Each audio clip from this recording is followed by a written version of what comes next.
पहले अध्याय के 7वें श्लोक का हम आरंभ करते हैं, जिसमें पांडव सेना के प्रधान योद्धाओं के नाम बतलाकर अब दुर्योधन आचार्य द्रोण से अपनी सेना के प्रधान योद्धाओं को जानने के लिए अनुरोध करते हैं। अस्माकं तु विशिष्टा ये तानि बोधद्विजोत्तम नायका मम सैन्यस्य संगार्थम तान ब्रवीमि ते। अर्थात हे ब्राह्मण श्रेष्ठ, जो अपने पक्ष में जो भी प्रधान हैं उनको आप समझ लीजिए। आपकी जानकारी के लिए मेरी सेना के जो सेनापति हैं उनको मैं बतलाता हूँ।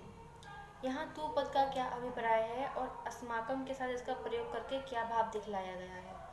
तो तू पद यहाँ भी के अर्थ में है। इसका अस्माकम के साथ प्रयोग करके दुर्योधन ये कहना चाहते हैं कि केवल पांडव सेना में ही नहीं, अपने पक्ष में भी बहुत से महान शूरवीर हैं।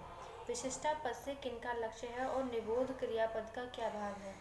दुर्योधन ने विशिष्टा पद का प्रयोग करके उनके लक्ष्य से किया है। जो उनकी सेना में सबसे बढ़कर वीर, धीर, बलवान, बुद्धिमान, साहसी, पराक्रमी, तेजस्वी और शस्त्र विद्या विशारद पुरुष थे, और निबोध क्रियापद से यह सूचित किया है कि अपनी सेना में भी ऐसे सर्वोत्तम शूरवीरों की कमी नहीं है जो कि पांडवों में हैं।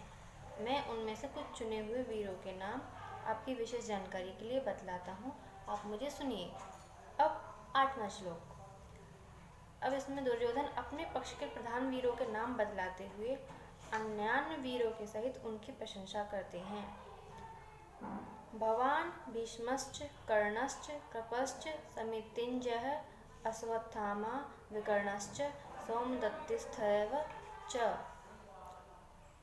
अन्ये च बहवः शूरा मदर्थे व्यक्तजीविता नानाशस्त्रप्रहराण सर्वे युद्ध विशारदा।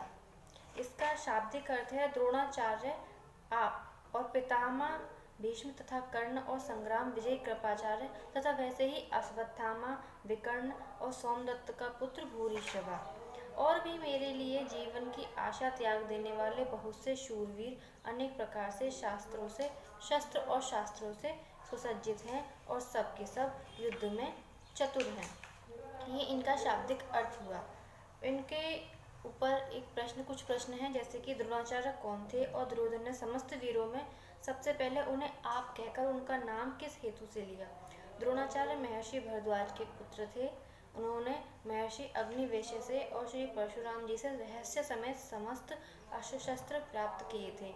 ये वेद वेदांग के ज्ञाता, महान तपस्वी, धनुर्वेद तथा शस्त्रास्त्र के विद्या के अत्यंत मर्मज्ञ और अनुभवी एवं युद्ध कला में नितांत निपुण और परम साहसी अतिवीर थे। ब्रह्मास्त्र, आग्नेयास्त्र आदि विचित्र अस्त्रों का प्रयोग करना इन्हें भली भांति ज्ञात था।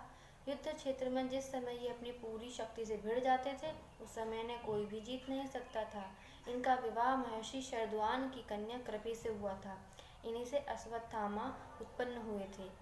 राजा द्रुपद के ये बाल सखा थे। इस समय उन्होंने द्रुपद के पास जाकर उन्हें प्रिय मित्र कहा था।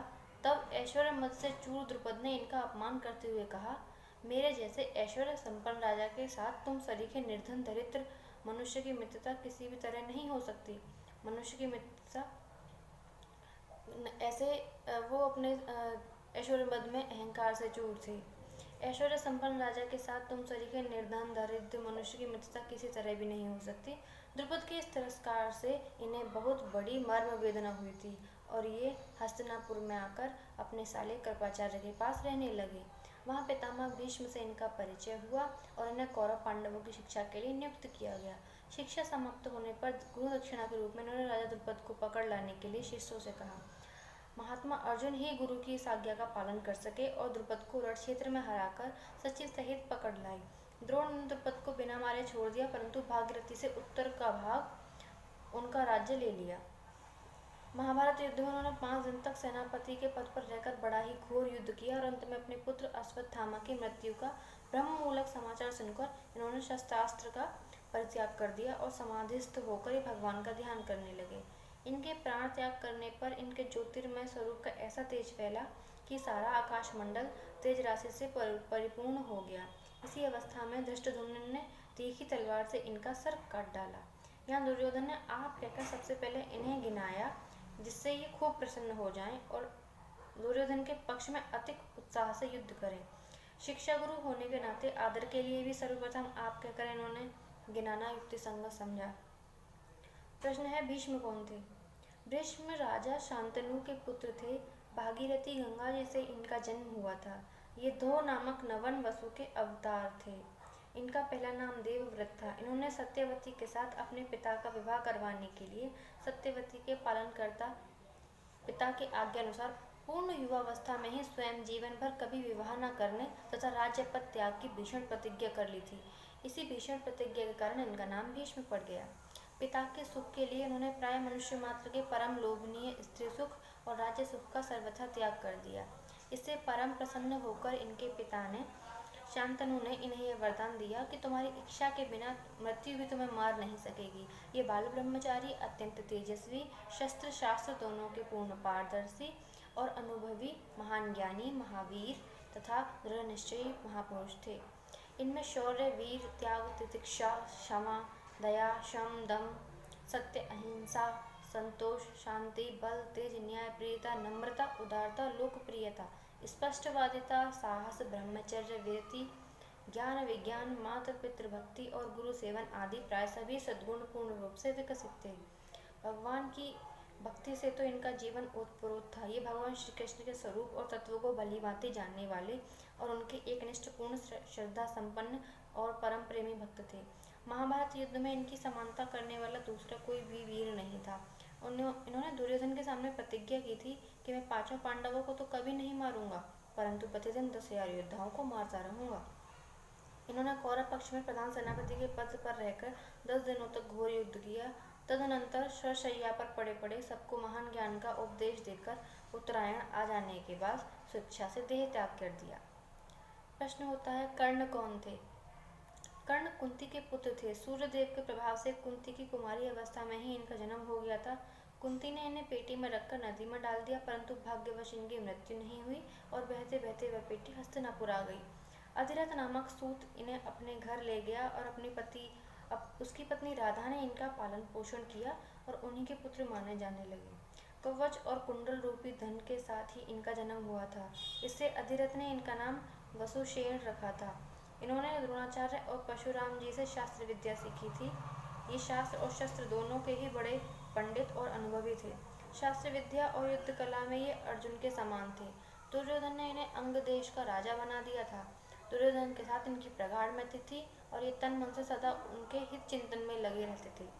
यहाँ तक कि माता कुंती और भगवान श्री कृष्ण के समझाने पर भी इन्होंने दुर्योधन को छोड़कर पांडव पक्ष में आना स्वीकार नहीं किया था। इनकी दानशीलता अद्वितीय थी। ये सदा सूर्यदेव की उपासना किया करते थे। उस समय इनसे कोई कुछ भी मांगता ये सहर्ष दे दिया करते थे। एक दिन देवराज इंद्र ने अर्जुन के हितार्थ ब्राह्मण का वेश धरकर इनके शरीर के साथ लगे हुए नैसर्गिक कवच कुंडलों को मांग लिया। इन्होंने बड़ी ही प्रसन्नता के साथ उसी क्षण कवच कुंडल तार कर दे दिए। उसके बदले में इंद्र ने उन्हें एक वीर घातनी अमोघ शक्ति प्रदान की। कर्ण ने युद्ध के समय उसी के द्वारा भीमसेन के पुत्र वीर घटोत्कच का वध किया था। द्रोणाचार्य के बाद महाभारत युद्ध में 2 दिनों तक प्रधान सेनापति रहकर ये अर्जुन के हाथ से मारे गए थे। कृपाचार्य कौन थे? ये गौतम वंशीय महर्षि शरद्वान के पुत्र हैं। ये धनुर्विद्या के बड़े पारदर्शी और अनुभवी हैं। इनकी बहन का नाम कृपी था। महाराज शांतनु ने कृपा करके इन्हें पाला था। इससे इनका नाम कृप और इनकी बहन का नाम कृपी हुआ। ये वेद शास्त्र के ज्ञाता, धर्मात्मा तथा सद्गुणों से संपन्न सदाचारी पुरुष हैं। द्रोणाचार्य से पूर्व कौरव, पांडवों और यादवादी की धनुर्वेद की शिक्षा दिया करते थे। समस्त कौरव वंश के नाश हो जाने पर भी ये जीवित रहे। उन्होंने परीक्षित को अस्त्र विद्या सिखलाई। ये बड़े ही वीर और विपक्षियों पर विजय प्राप्त करने में निपुण हैं। इसलिए इनके नाम के साथ समितिंजय विशेषण लगाया गया था। अश्वत्थामा कौन थे? अश्वत्थामा आचार्य द्रोण के पुत्र हैं। ये शस्त्र शास्त्र विद्या में अत्यंत निपुण, युद्ध कला में प्रवीण, बड़े ही शूरवीर महारथी हैं। इन्होंने भी अपने पिता द्रोणाचार्य से ही युद्ध विद्या सीखी थी। विकर्ण कौन थे? धृतराष्ट्र के, दुर्योधन आदि 100 पुत्रों में ही एक का नाम विकर्ण था। ये बड़े धर्मात्मा, वीर और महारथी थे। कौरवों की राजसभा में अत्याचार पीड़िता द्रौपदी ने जिस समय सब लोगों से पूछा कि मैं हारी गई या नहीं, उस समय विदुर को छोड़कर शेष सभासद चुप रहे। एक विकर्ण ही थे जिन्होंने सभा में खड़े होकर बड़ी तीव्र भाषा में न्याय और धर्म के अनुकूल स्पष्ट कहा था कि द्रौपदी के प्रश्न का उत्तर न दिया जाना बड़ा अन्याय है। मैं तो समझता हूँ कि द्रौपदी हम लोगों के द्वारा जीती नहीं गई है। सोमदत्ती कौन थे? सोमदत्त के पुत्र भूरिश्रवा को सोमदत्ती कहा करते थे। ये शांतनु के बड़े भाई बाल्हीक के पौत्र थे। ये बड़े ही धर्मात्मा, युद्ध कला में कुशल और शूरवीर महारथी थे। इन्होंने बड़ी बड़ी दक्षिणा वाले अनेक यज्ञ किए थे। ये महाभारत युद्ध में सात्यकी के हाथ से मारे गए थे। प्रश्न, तथा, एव और एव इन दोनों अव्यय पदों का प्रयोग करने का क्या अभिप्राय है? इन दोनों का अवयवों का प्रयोग करके यह दिखलाया गया है कि अश्वत्थामा, विकर्ण और भूरिश्रवा भी कृपाचार्य के समान ही संग्राम विजयी थे। अब है कि दूसरे जो श्लोक है जिसमें कि उन्होंने कहा है कि और भी मेरे लिए जीवन की आशा त्याग करने वाले बहुत से शूरवीर अनेक प्रकार के शास्त्रों से सुसज्जित एवं सब के सब युद्ध में चतुर हैं। इस श्लोक का क्या भाव था? इससे पूर्व शल्य, बाल्हीक, भगदत्त, कृतवर्मा और जयद्रथ आदि महारथियों का नाम नहीं लिए गए हैं। इस श्लोक में उन सब की ओर संकेत करके दुर्योधन इससे यह भाव दिखला रहे हैं कि अपने पक्ष के जिन शूरवीरों के नाम मैंने बतलाए हैं उनके अतिरिक्त और भी बहुत से योद्धा हैं जो तलवार, गदा, त्रिशूल आदि हाथ में रखे जाने वाले शस्त्रों से और बाण, तोमर, शक्ति आदि छोड़े जाने वाले अस्त्रों से भली भांति सुसज्जित हैं तथा युद्ध कला में बड़े कुशल महारथी हैं। एवं ये सभी ऐसे हैं जो मेरे लिए प्राण न्यौछावर करने को तैयार हैं।